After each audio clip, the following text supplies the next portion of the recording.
아멘. 우리 함께 기도하겠습니다.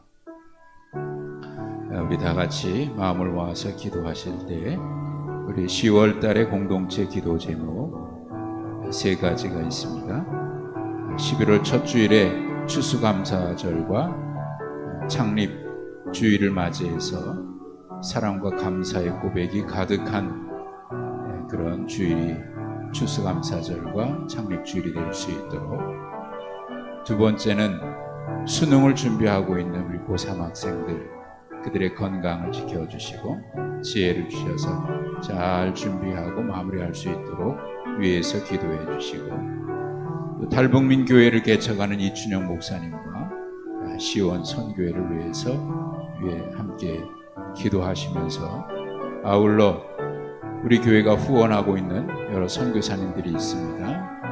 캄보디아의 안병호 목사님, 러시아의 이상필 선교사님, 베트남의 이훈 목사님, 말레이시아의 최복강 목사님, 케냐의 허미란 목사님, 선교사님들을 위해서 함께 다 같이 기도하시고 오늘 예배를 위해서 합심해서 기도하시겠습니다. 함께 기도합니다. 하나님 아버지, 은혜와 사랑을 감사합니다. 10월을 맞이해서 우리 모든 공동체 식구들이 한 마음으로 기도하겠습니다. 특별히 창립 52주년을 맞이하는 10월 첫째 주일 추수감사절, 온 성도들, 온 가족들 기쁨과 감사를 주시옵소서. 우리 모두의 고백 속에 감사의 자리를 기쁨의 자리를 주시옵소서. 고백으로 말미암아 더하여 주시옵소서. 제가 가득한 주시옵소서. 이제 하나님 예수님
하나님 아버지, 10월 첫 주간을 맞이했습니다. 하나님께서 금년 한 해도 여기까지 인도해 주셨고 모든 순간에 항상 함께해 주셨음을 고백합니다. 이 시간 우리 함께 기도한 모든 기도 제목들 주께서 기억하여 주시되 하나님의 선하신 뜻으로 응답하여 주시옵소서. 특별히 탈북민 교회를 설립하는 이춘영 목사님과 또 앞으로 그 교회가 생명을 걸고 이 땅에 넘어와 살고 있으나 여전히 이방인처럼 정착하기 어려운 그들을 보듬고 주의 말씀으로 세워가는 거룩한 교회가 되도록 주님 도와 주시옵고, 또 땅끝에서 어려운 가운데 선교하는 많은 선교사님들 지켜주시며, 특별히 허미란 목사님 그의 건강을 지켜주시고 그의 사역 가운데 늘 평안함을 주시옵소서. 오늘도 예배 가운데 주님을 바라봅니다. 주의 영으로 우리 가운데 충만하여 주시옵고 오늘 말씀을 통해서 주께서 우리 각자에게 주시는 거룩한 음성을 들을 수 있도록 주님 도와 주옵소서. 예수님의 이름으로 기도하옵나이다. 아멘.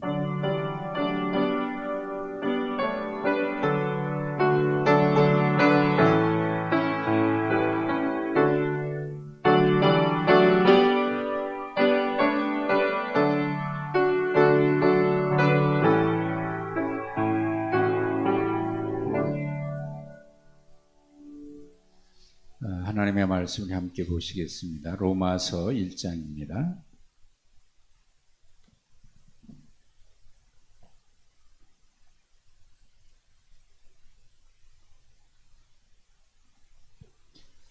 말씀 읽기 전에 우리가 기도했습니다마는 그 케냐의 허미란 목사님이 지난번에 왔다가 들어가실 때부터 그 황반변성이라고 그게 좀 진행 중이에요. 이게 잘못하면 그 시력을 잃을 수 있거든요. 이게 치료가 그 케냐라고 하는 나라에 치료하는 게 넉넉지 않습니다. 여롭지 못해서 조심해야 되는데 그를 위해서 좀 기도해 주시고 이게 시력을 잃을 수 있거든요. 그걸 잘못하면 그걸 위해서 좀 여러분 생각날 때마다 기도해 주시기 부탁을 드립니다. 로마서 1장 8절부터 15절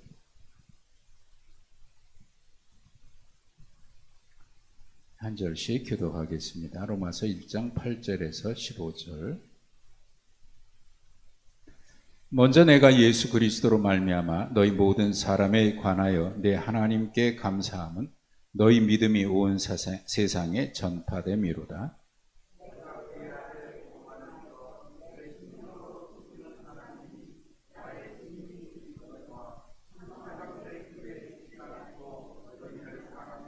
어떻게 하든지 이제 하나님의 뜻 안에서 너희에게로 나아갈 좋은 길 얻기를 구하노라.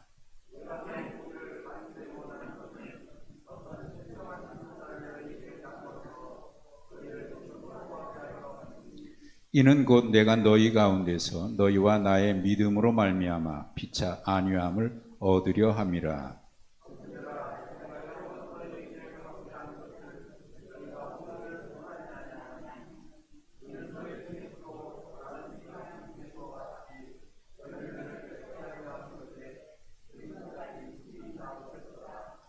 헬라인이나 야만인이나 지혜 있는 자나 어리석은 자에게 다 내가 빚진 자라.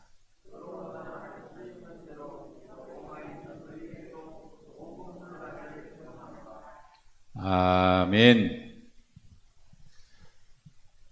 여러분 오늘 하루 여러분은 어떤 날을 보내셨습니까?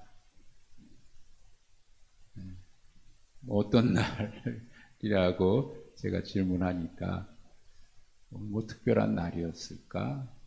그런 생각을 하실 수도 있겠습니다. 뭐 특별한 날 아니죠. 어느 명절도 아니고 어떤 절기가 있는 날도 아닙니다. 그냥 수요일 하루인데 매일 반복되는 하루하루가 그저 어제 있었던 하루, 그날이 또 반복되는 그런 하루일 수 있고 어떤 사람에게는 기적 같은 새날이 될 수도 있습니다. 반복되는 묵은 날이냐 아니면 기적 같은 새날이냐. 새벽 기도회 때마다 제가 늘 그런 말씀을 드리죠. 오늘도 하나님께서 우리에게 이 날을 살아갈 수 있도록 선물로 주셨습니다. 우리는 선물 받은 이 날을 살아갑니다. 그런 인사를 제가 새벽 예배 할 때마다 드려요. 여러분 어때요? 오늘 하나님께서 선물로 주신 이 날, 그저 어제와 똑같은 반복되는 날이었습니까? 아니면은 하나님의 은혜를 생각하니까 정말 기적 같은 그런 날이었습니까? 일본에 의사인데요. 젊은 의사입니다. 이무라 가츠기요라고 하는 분인데 32살의 나이에 일찍 암으로 세상을 떠났어요. 섬유육종이라고 하는 암이 전신에 전이가 돼서 32살에 아주 젊은 나이에. 그러니까 그 의사가 되기 위해서 많이 공부했는데 정말 안타깝게 배운 의술을 펼치지도 못한 꽃다운 나이에 32살에 세상을 떠났어요. 그가 마지막 세상을 떠나기 전에 남긴 글 중에 이런 글이 있습니다. 당연한 일이라고 하는 제목의 시가 알려져 있습니다. 이 시의 내용을 제가 여러분에게 소개를 해드리겠습니다. 왜 모두 기뻐하지 않을까요? 당연하다는 사실들. 아버지가 계시고 어머니가 계시다. 손이 둘이고 다리가 둘. 가고 싶은 곳을 자기 발로 가고 손을 뻗어 무엇이든 잡을 수 있다. 소리가 들린다. 목소리가 나온다. 그보다 더한 행복이 어디 있을까? 그러나 아무도 당연한 사실들을 기뻐하지 않아. 당연한 걸 하며 웃어버린다. 새 끼를 먹는다. 밤이 되면 편히 잠들 수 있고, 그래서 아침이 오고 바람을 실컷 들이마실 수 있고, 웃다가 울다가 고함치다가 뛰어다니다가, 그렇게 할 수 있는 모두가 당연한 일. 그렇게 멋진 걸 아무도 기뻐할 줄 모른다. 고마움을 아는 이는 그것을 잃어버린 사람들 뿐. 왜 그렇지? 당연한 일. 여러분, 앞에서 쭉 이야기하는 거는요, 정말 말 그대로 당연한 일이에요. 그 일에 대해서 고맙다고 생각해 본 사람이 얼마나 될까 싶습니다. 여러분은 어떠십니까? 두 다리가 있는 거, 두 팔이 있는 거, 숨을 쉴 수 있는 거, 하루 세 끼 먹을 수 있는 거, 저녁이 되면 잠을 잘 수 있는 거, 울 수 있는 거, 웃을 수 있는 것, 이거 당연한 거 아닙니까? 이 일에 대해서 고마워하는 사람들은 아마 그리 많지 않을 것 같아요. 근데 이분이 얘기를 해요. 그런데 이런 일에 고마움을 느끼는 사람은 누구냐면 그것을 잃어버린 사람. 있을 땐 고마운 줄 모르다가 잃어버리고 나니까 그게 귀한 것이었구나. 그게 축복이었구나. 그게 감사한 일이었구나. 왜 이런 일이 일어나는가? 당연한 일이라고 생각합니다. 여러분 생각해보면 당연한 일은 아무것도 없어요. 이어령 선생님이 돌아가시기 전에 마지막 인터뷰 내용을 책으로 엮은 것이 있는데 거기에서도 그런 이야기를 해요. 이전에는 당연한 일이라고 생각했는데 그게 선물이고 축복이었다. 왜 진작 우리는 그걸 모를까요? 오늘 하루도 우리는 당연하게 반복되는 어떤 날이 또 하루 지나간, 그렇게 되면 그날은 묵은 날이겠죠. 그냥 똑같은 날의 반복이니까. 그러나 기적 같은 새 날을 살아가는 사람도 있을지 모르겠습니다. 기적 같은 새 날. 우리의 매일의 삶이 그렇게 기적 같은 하루가 되시길 주님의 이름으로 축복합니다. 제가 오늘 읽었던 책 가운데 이런 내용이 있어요. 살아가면서 특별한 이야기를 경험하는 사람은 행복한 사람이다. 살아가면서 하나님과 함께 살아가는 경험을 한 사람은 가장 행복한 사람이다. 누군가에게 특별한 일이 일어납니다. 행복한 사람이죠. 그러나 그보다 더 행복한 사람은 하나님과 함께 살아간 경험이 있다면 더 행복한 사람.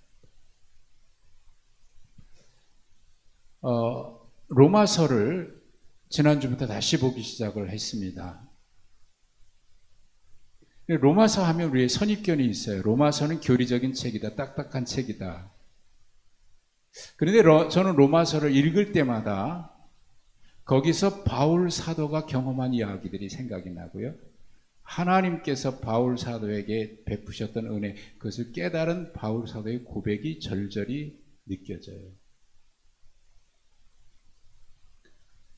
데살로니가전서 5장 16절, 17절, 18절에 바울 사도가 그런 고백을 했죠. 항상 기뻐하라, 쉬지 말고 기도하라, 범사에 감사하라. 그 말씀은 데살로니가전서에만 있는 말씀은 아니에요.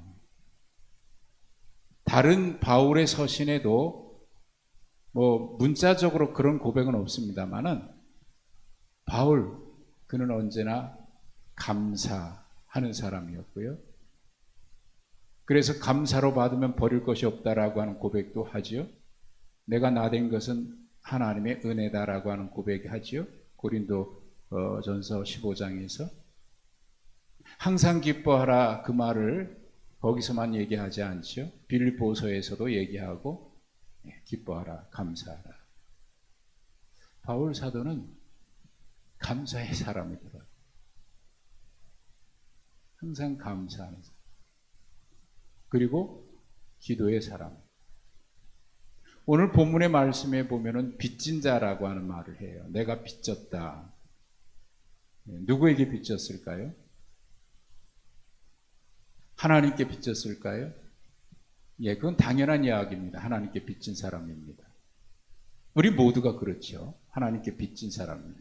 왜 빚진 사람이냐면 우리가 받은 은혜가 내가 그만한 대가를 지불하고 당당히 받아낼 수 있는 거래와 같은 것이 아니라 나는 그런 은혜를 받을 만한 자격이 없고 그런 공로도 없는데 하나님께서 무작정 나를 사랑하셨기 때문에 나에게 그런 은혜를 주셨기 때문에 우리는 모두가 빚진 자입니다.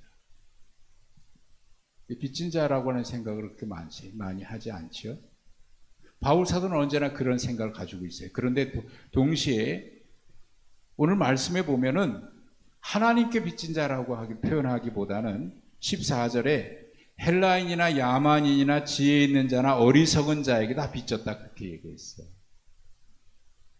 여기 헬라인이나 야만인이나 지혜 있는 자나 어리석은 자나 이렇게 네 가지 표현을 했는데 이 얘기는 어디 출신이든지 유대인이든지 헬라인이든지 그 얘기를 하는 게 아닙니다. 물론 바울의 사도는 유대인이나 헬라인에 대한 이야기가 많이 나옵니다만은 그러면 누가 지혜 있는 자가 누가 야만인입니까? 여기서 말하는 것은 단순히 그 민족 유대인이냐 이방인이냐 그 얘기를 하는 게 아니고 모든 사람들이라고 하는 것을 얘기하고자 하는 것 같아요. 모든 사람에게 내가 빚진 자다. 왜 그들에게 빚졌습니까? 빚졌으면 하나님께 빚졌지.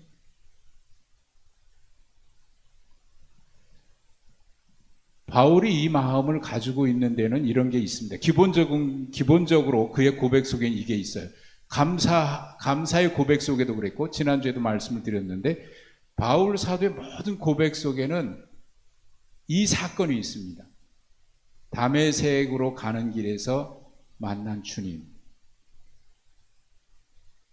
이게 바울 서신의 로마서뿐만 아니라 모든 서신 속에 그게 흐르고 있어요. 내가 처음 주님을 만난 그날. 그런 찬양 있잖아요. 내가 처음 주를 만났을 때. 그 찬양 있죠? 그 찬양 부르면 그냥 눈물이 나요. 바울 사도의 고백 속에는 잊지 못할 사건입니다. 내가 주님을 박해했는데 예수 믿는 사람을 죽이려고 했는데 그런 나를 주님이 찾아오셨다. 여러분 빚진 거 아닙니까? 하나님께 빚진 겁니다. 도저히 갚을 수 없어요. 내가 그럴 만한 자격이 있기 때문에 당연히 받은 게 아닙니다. 대가로 받은 게 아니고 보상으로 받은 게 아닙니다. 철저하게 하나님의 은혜입니다. 그래서 그의 마음속에는 언제나 빚진 자라고 하는 마음이 있는데 왜 하나님께는 당연하게 빚진 건데 헬라인이나 유대인이나 야만인이나 지혜 있는 자에게 빚진 자라고 얘기했을까요? 그 사건 속에는 바울이 예수님을 만나기 바로 직전에 내가 그런 줄 알면서도 주님이 나에게 찾아온 사건이 있거든요. 그게 어떤 일이었을까요?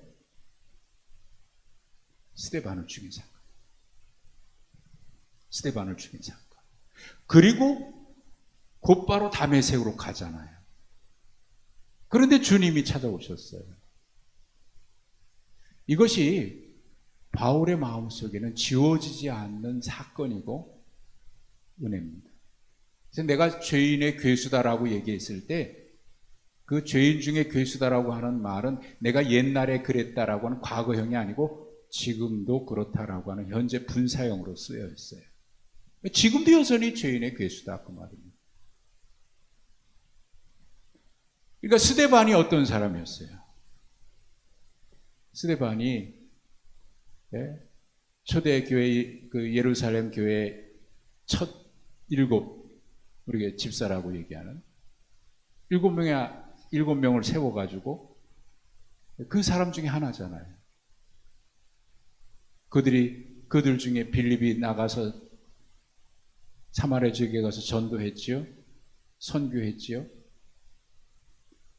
그러니까 스데반이 성령이 충만하고 지혜가 있어서 그 당시에 7사람 중에 하나로 선택을 했죠. 하나님이 세우셨죠. 하나님이 그를 세우실 때 무슨 일을 맡기시려고 세우셨을까요? 근데 그는 그 일을 시작하기 전에 바울에 의해서, 그 당시는 사울이었죠. 사울에 의해서 돌에 맞아 죽습니다. 하나님이 그를 세우신 무슨 일을 맡기려고. 근데 그 일을 못하고 있어요. 그러니까 바울이 예수님을 만났을 때 내가 너를 이방의 사도로 세웠다라고 할 때 그의 마음속에는 이 스데반에 대한 빚진 마음이 있었던 것 같아요.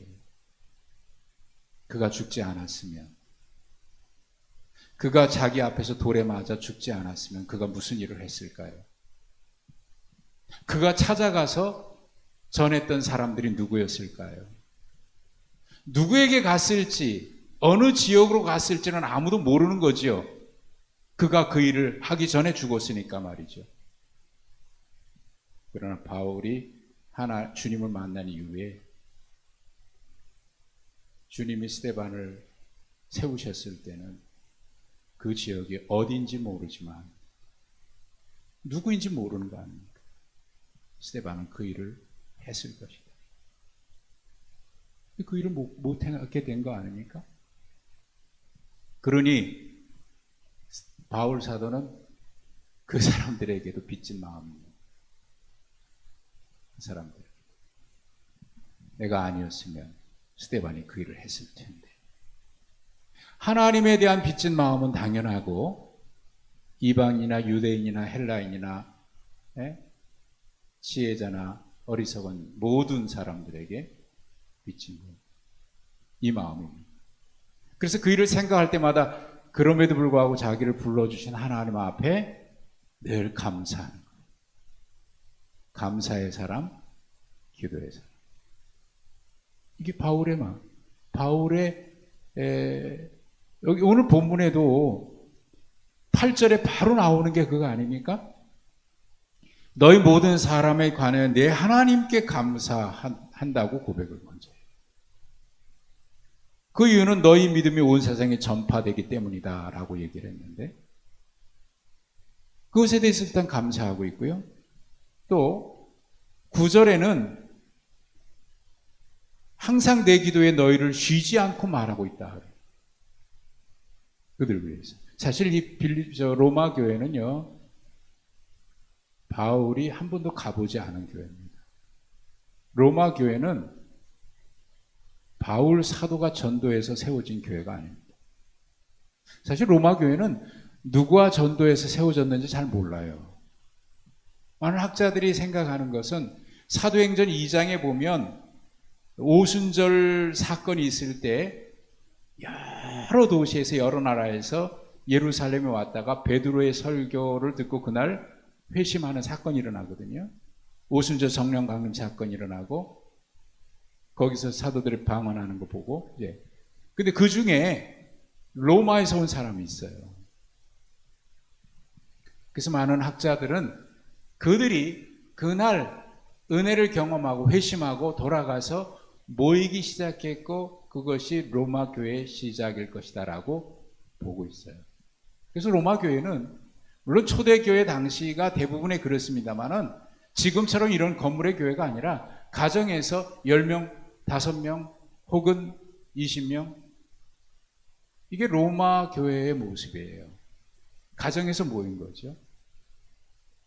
가장 많이 모인 교회가 약 50명 정도가 모였을 것이다. 이렇게 로마 그 당시에 상황을 연구하는 사람들의 이야기입니다. 그렇게 세워진 교회예요. 그러니까 사실 그들이 그렇게 세워지긴 했지만 그러다 보니까 열정은 있고, 그렇지 않겠습니까? 열정은 있고 뜨거움은 있는데 한 가지 부족한 점이 있다면 그게 뭐냐면 성경을 제대로 알지 못하는 것이고, 그리고 그 당시에 로마 사회가 그렇듯이 로마 사회는 우상 숭배가 많은 곳이거든요. 황제 숭배로부터 시작을 해서 모든 종교가 다 있어요. 우상이 가득해요. 그러다 보니까 그들이 예배할 때 하나님을 여러분 그런 예배가 어떤 것인지 정확하게 잘 모르고 그저 뜨거운 마음에, 은혜 받은 마음에 하나님을 예배할 때 그들의 예배가 어땠을 것 같습니까? 지금과 같은 그런 예배였을까요? 그렇지는 않죠, 당연히. 어쩌면 우상을 섬기는 그것에서 약간 뭐가 좀 바꿔가지고 남들이 볼 때는 저게 하나님을 예배하는 건지 우상을 예배하는 건지 분간이 안 될 수도 있었을 겁니다. 그게 이제 초대교회 당시의 이제 모습일 수 있어요. 물론 예루살렘에 있었던 교회는 다르습니다만은, 그래서 예루살렘에 있었던 교회나 흩어진 디아스포라 유대인들은 회당에서 예배가 시작이 됐을 때 그 회당 예배는 유대교의 예배 형태가 거의 비슷하게 시작이 됐었어요. 그렇지 않고는 대부분 이제 그 형태가 아니에요. 가능성이 많거든요. 로마 교회도 역시 마찬가지. 그럼에도 불구하고 너희 믿음이 온 세상에 전파됐다라고 얘기했을 때, 온 세상이라 그러니까 이게 사실 우리가 생각하는 온 세상 전체를 얘기한다기보다는 바울 사도에게까지 그 얘기가 들려왔다는 거죠. 상당히 이제 이 로마서를 기록할 때 고린도에 있었으니까 너희 믿음, 그럴 때 여기에 믿음이라고 하는 게 이게 뭘까?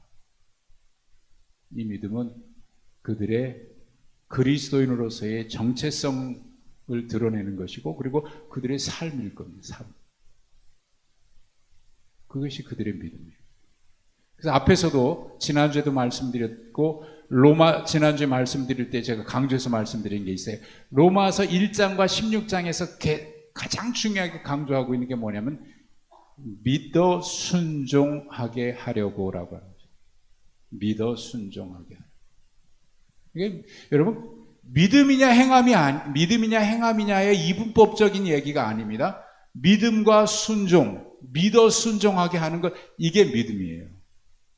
믿어서 순종하는 것. 이게 그 당시 그리스도인의 신앙의 모습입니다. 믿어 순종. 믿는 자는 당연히 순종하게 돼 있다. 믿어 순종하게. 그러니까 그 믿음이 이게 그들의 삶인 거죠. 정확하게 말하면 성경의 지식으로 보면은 아직 깊은 지식은 없다고 볼 수도 있어요. 그런데 그들의 삶을 보니까 그리스도인이었다. 그리스도인. 그래서 뒤에 보면은 9절에 보면 이런 얘기를 하거든요. 내가 그의 아들의 복음 안에서 내 심령으로 섬기는 하나님이 나의 증인이 되시거니와 그렇게 얘기했죠. 복음 안에서 내 심령으로 섬기는이라고 얘기해요. 하나님을 섬기는데 어떻게 섬겨요? 두 가지를 얘기했어요. 첫째는 복음 안에서. 둘째는 심령으로 섬긴다. 이게 어떤 표현이에요? 이게 왜 이런 말을 했을까요?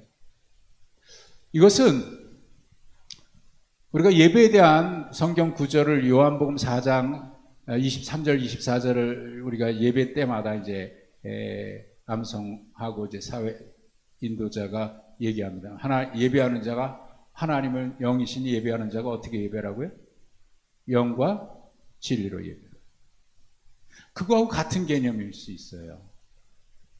복음 안에서 섬긴다는 것은 이게 진리 안에서 섬기는, 말씀 안에서 말씀을 따라 섬긴다는 것과 같은 개념이고요. 심령으로 섬긴다 이 얘기는 우리의 자세지요. 어떤 마음으로 하나님을 섬겨야 되느냐. 이 두 가지가 같이 가야 됩니다. 근데 로마 교회는 이 두 가지로 얘기하면 어느 쪽에 더 무게가 있을 것 같습니까? 복음 안에서 심령으로 이 두 가지 중에 로마 교회의 그리스도인들의 모습은 어느 쪽이 좀 무게가 있을 것 같아요? 복음 안에서입니까? 아니면 심령으로입니까? 심령으로 쪽이겠죠? 뜨거운 거예요. 열심인 거예요. 그들의 하나님을 섬기는 자세는 아주 열심인 거예요. 근데 뭐가 좀 약해요? 복음 안에서가 약해요. 왜? 아직 복음을 잘 모르니까. 이 두 가지가 같이 가야 되거든요. 우리가 하나님을 섬기되 이제 열심만 가지고 섬기면 자칫 잘못하면 그것이 말씀 없는 내 열심이 돼가지고 자기만 드러날 수 있어요. 이거 내 기분 따라 하는 거예요. 내 기분 따라. 이게 그럴 가능성이 있다고 말이죠. 그래서 복음 안에서와 심령으로 섬기는 게 같이 가야 됩니다. 근데 열심은 없고 이제 성경 지식만 있어가지고 성경을 다 알긴 아는데 냉랭하고 하나님에 대한 사랑도 감사에 대한 감격도 열정도 없은 채 이제 하나님의 말씀만 안다 그러면 어느 쪽으로 기울일 수 있냐면 말씀에 대한 지식 때문에 교만해질 수 있는, 그리고 그걸 가지고 자꾸 판단하고 정죄할 수 있는, 첫사랑을 잃어버린 에베소 교회처럼 말이죠.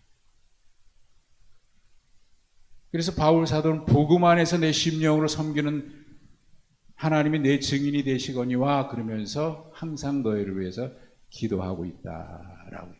그러면서 이제 오늘 본문에 보면은요, 바울 사도가 이런 표현을 4번이나 하는 게 있어요. 내가 너희를 만나고 싶다, 내가 너희를 보고 싶다 하는 얘기를 4번이나 얘기해요.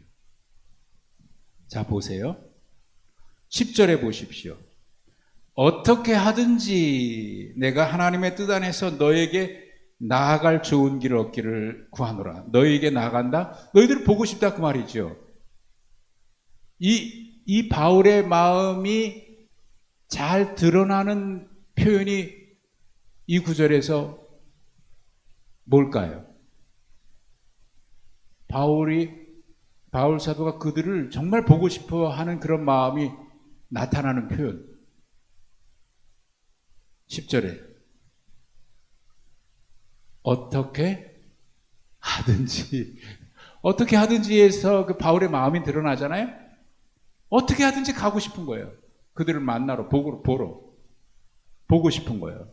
어떻게 하든지 가고 싶은 거예요.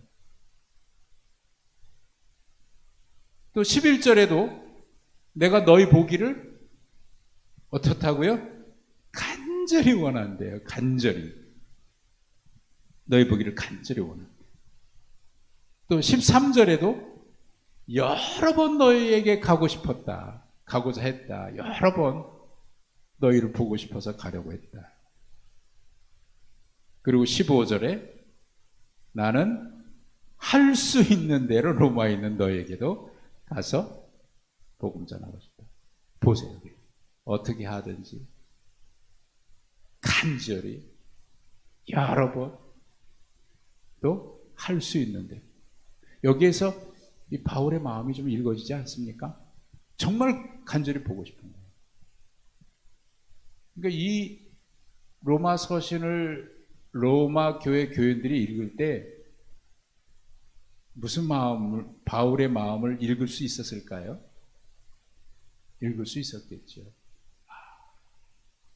이분이 우리를 그렇게 보고 싶어 하는구나.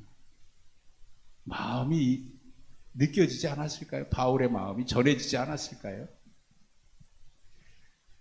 사실 1절부터 6절, 7절까지 지난주에 우리가 봤던 말씀에는 내가 저 그리스도의 종으로 사도로 부름받아서 복음을 위해서 택함을 받았고 이 복음에 대해서 쭉쭉 얘기를 했어요.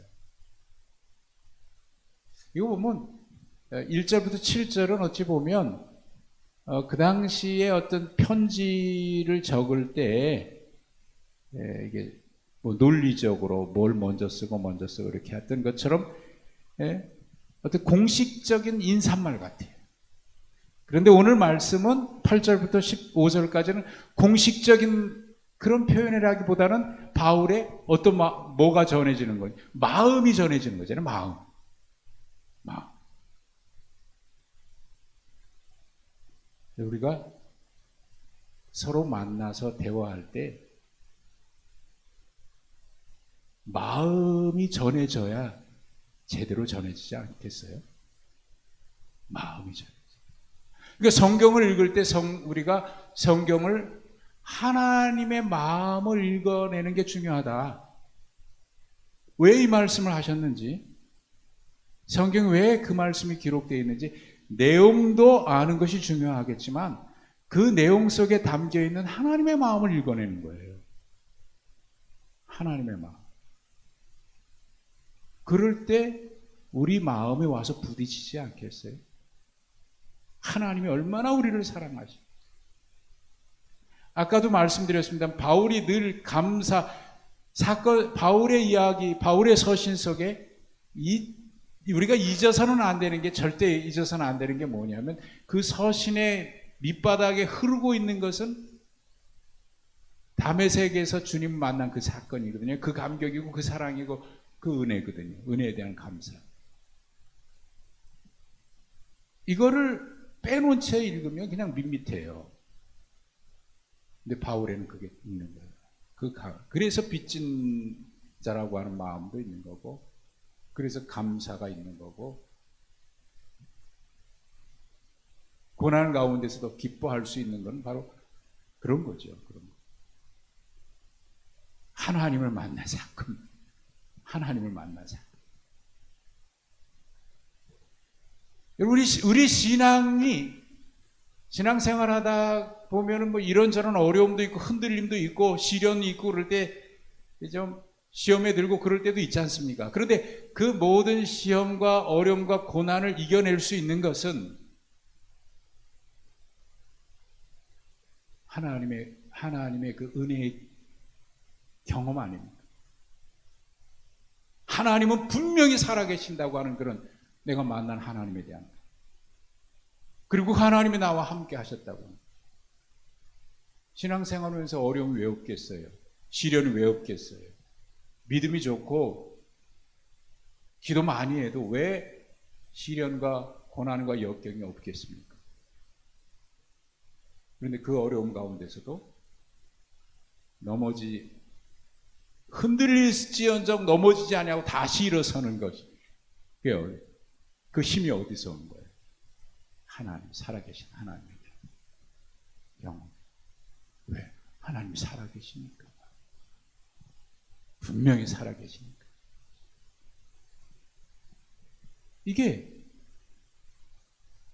겨울철 물이 그 시내가 얼어가지고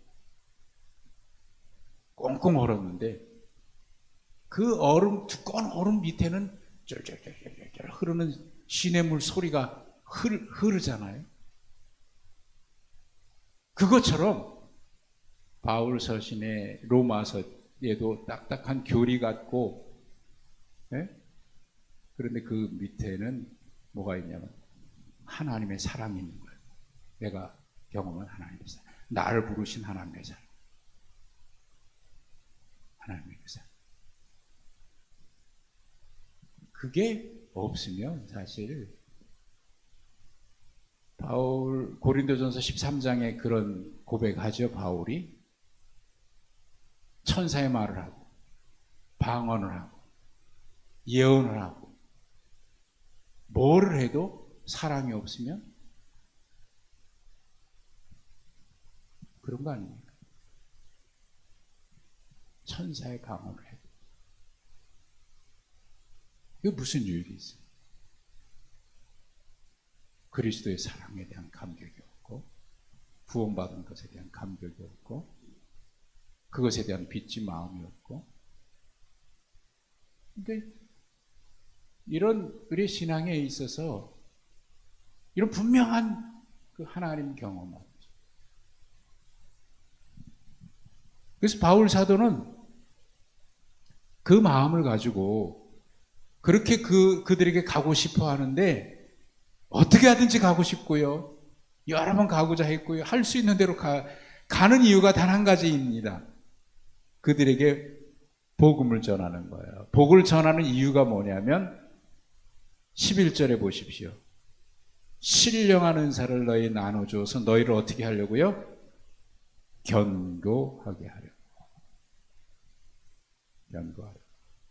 사실 우리가 로마의 그 박해사를 웬만한 내용들은 알고 있잖아요. 대표적으로 네로 황제의 박해라부터 시작을 해가지고.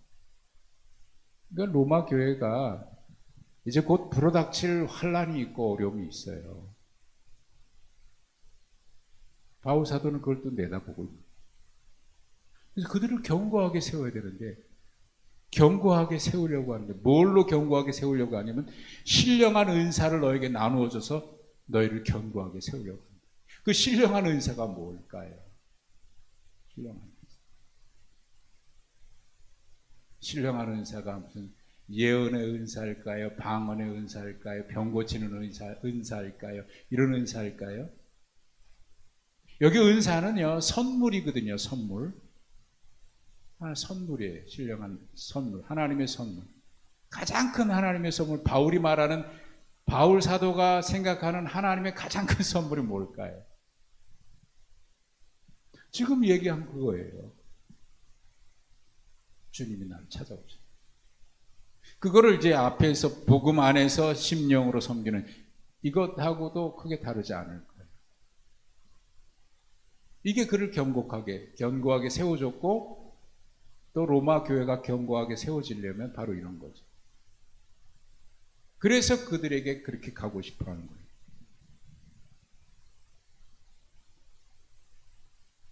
그래서 12절에 너희와 나의 믿음으로 피차 안위를 받. 이게 성도의 교제지요. 너도 안위를 받고 나도 안위를 받고 피차 안위를 받고. 그리고 13절에 좀 더 구체적으로 나오는데, 그들이 견고하게 서서 너희 중에서도 다른 이방인 중에서와 같이 열매를 맺게 하려 함이라. 열매를 맺게 하려 함이라. 그 열매가 뭐냐면 그것도 역시 앞에서 말하고 있는 신령한 은사를 전해 그들에게 전해서 그들이 하여금 견고하게 서지는 것, 이게 열매죠. 이것을 통해서 바울이 원하는 것이 있다면, 바울이 빚진 자라고 얘기했던 거하고 연관이 되는데, 바울이 빚졌으니까 로마인에게만 빚진 게 아니고 유대인, 헬라인, 야만인, 지혜 있는 자 다 포함, 어느 곳에 있든지, 어디 지역에 살든지, 출신이 어떠하든지 바울은 빚진 자라고 생각하는 거예요. 그들을 향한 마음이 있는 거예요. 결국 그 얘기는 로마서 16장, 15장, 16장으로 가면 나옵니다만은 너희들이 복음에 견고하게 서서 내가 저 땅끝까지 가는 일에 너희도 함께 나와 하기를 원한다. 이 16장으로 한번 다시 가십시다. 15장, 16장 한번 보세요.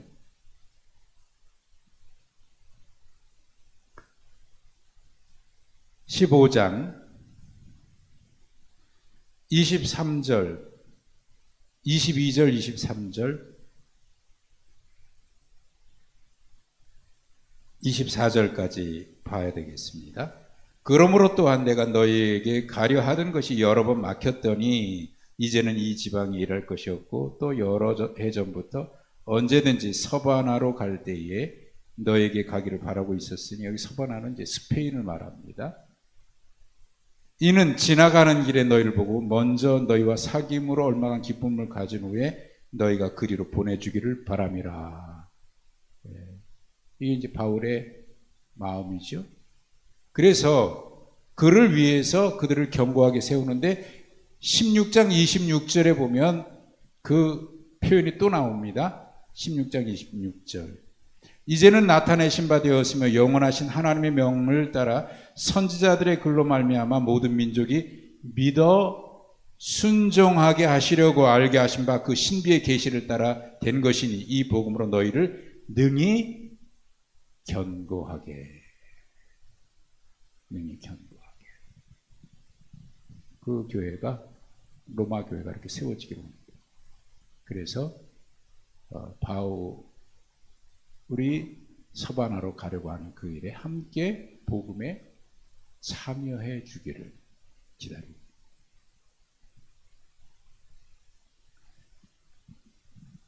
여러분, 여기서 바울 사도가 이 모든 이야기를 할 때 가지고 있었던 생각이 바로 빚진 자라고 합니다. 빚진 자. 하나님의 은혜에 대해서 하나님 앞에 빚진 자, 그리고 동시에 스데반을 생각해 보니까 여러 사람에게 빚진 자. 그 아마 예수님께서 바울 사도를 부르셨을 때 내가 너를 이방인의 사도로 보낸다 그랬을 때 스데반을 대신해서 나를 부르셨구나, 그런 생각을 하지 않았을까 싶어요. 바울에게 있어서 스데반은 평생 잊지 못한 사건이지 않겠습니까? 내가 열심히 있는, 하나님을 향해서 옳은 줄 알았고 열심히 있다고 생각했는데 그게 주님을 반역한 거고, 그래서 스데반을 죽인 거. 여러분, 아무리 내가 거듭나서 새 사람 됐고, 그래서 이제는 옛사람은 죽고 그리스도 안에서 새 사람으로 살아간다고 하더라도 이게 잊혀질까요? 잊을 수 없는 거죠. 그럼에도 불구하고 하나님이 나를 택하셨다. 잊을 수 없는 거 아닙니까? 그렇기 때문에 죄인의 괴수다. 그러면 우리는 그 정도는 아니니까 우리는 아니다. 그럴 수는 없는 거예요. 우리 모두는 다 하나님 앞에 그렇게 빚진 자입니다. 또 하나님이 부르실 때는 아브라함을 부르셨던 것처럼 아브라함을 부르신 목적이 있잖아요. 내가 너로 말미암아 모든 민족이 복을 받게 할 것이다. 그러니까 거기 하나님의 부르심, 아브라함을 부르심 속에서도 역시 아브라함에게는 열방을 향한 빚진 자에 대한, 이거 좀 경우는 다를 수 있겠습니다만은 하나님이 나에게 복 주신 이유는 나 혼자 복 받게 하기 위해서가 아니라 나를 통해서 또 다른 사람들에게도 복을 전해줘야 되니까. 그게 빚진 자의 의식이죠. 사실 우리는 다 하나님 앞에 도저히 갚을 수 없는 빚을 진 사람들. 근데 하나님은 너 빚 갚아라 그러지 않습니다. 그냥 은혜 주십니다. 그것을 깨닫고 나니까 아, 나는 빚진 자구나, 그런 생각이 드는 겁니다. 하나님이 너 나에게 빚졌으니까 갚아라, 그러시진 않아요. 그런데 은혜를 받고 보면 그런 생각이 내 속에 들어요. 그래서 은혜 받은 사람의 첫 번째 반응, 주여 이제 내가 어찌 살아야 할까요? 어찌 살아야 할까요? 이게 부르심의 응답이죠. 오늘 하루가 하나님께서 우리에게 선물로 주신 날이었고 또 기적 같은 복된 하루를 우리는 살았습니다. 매일같이 우리의 삶이 하나님의 부르심 앞에 그렇게 기적같이 새로워지는, 부르심에 응답하는 그런 우리의 삶이 주님 앞에 가는 그날까지 이어질 수 있기를 축복합니다. 어느 분이 이런 얘기를 해요. 한편 강도가 예수님과 함께 십자가 매달렸던 그 강도가 주여 나를 기억하소서, 오늘 네가 나와 함께 낙원에 있으리라 구원받았다 그랬잖아요. 그 사람들이 그래. 아니 그거 뭐 평생 살다가 그날 죽을 때 구원받으면 되지. 강도도 그랬는데. 이런 이야기를 하더라고요. 이 구원받은 강도가 후회하는 것이 있었다면 뭘 후회할까요? 그런 질문을 해요. 뭐가 후회될까요? 강도짓 한 거, 나쁜 짓 한 거, 내가 옛날에 모르고 했던 거, 그게 후회가 될까요? 물론 후회도 될 것 같아요. 근데 이분이 이런 얘기를 했어요. 이 강도에게 후회가 될 게 있다면 주님을 만나고 나서 주님과 함께 살아본 이야기가 없는 게 후회가 됩니다. 주님을 위해서 땀 흘리지 못했던 것이 후회가 됩니다. 그렇게 얘기를 했어요. 그러고 보면 우리도 그럴 것 같다는 생각이 드는 이유가, 신앙생활 하시는 분들 가운데 간혹 이런 분이 있어요. 목사님, 제가 진작에 젊었을 때 신앙생활을 했으면 이보다 더 열심히 했을 텐데 이제 예수님 믿게 돼가지고 힘도 없고요, 기억력도 없고요, 그게 후회가 돼요. 그래요. 그러고 보면 그것도 맞는 것 같아요. 그러나 그렇다고 하더라도 우리가 지금 늦게 부름받았다고 해서 그게 다 그런 것은 아니죠. 그때 하나님이 하실 일이 있어서 부르신 거고, 또 우리는 옛날 같지는 않을지라도 지금부터 우리는 하나님의 부르심 앞에 응답하면서 살아가는 거니까 그 또한 귀하고 축복이고 은혜죠. 바라기는 우리의 매일매일의 삶이 빌립보서 2장에 보면 어디까지 이르렀든지 그 자리에서 부르심 앞에 응답하면서 살아갈 것에 대해서 말씀하고 있어요. 오늘도 우리는 그 부르심 앞에 내게 주신 은사와 내게 주신 달란트와 내게 주신 환경과 내게 주신 삶의 현장 속에서 하나님 앞에 부르심에 응답하면서 매일매일이 기적같이 살아가는 복된 그런 날들이 되시기를 주님의 이름으로 축복합니다. 하나님 아버지 감사합니다.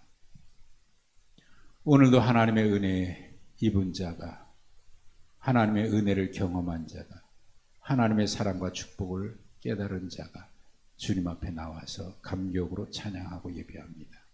하나님, 오늘도 그 부르심 앞에 감사하며 이후로 우리의 삶이 매일매일 하나님의 구원의 은총과 선물로 주신 날 기적같이 살아가는 매일매일 기쁨의 날들, 감사의 날들, 축복의 날들 되게 하여 주옵소서. 예수님의 이름으로 기도하옵나이다. 아멘.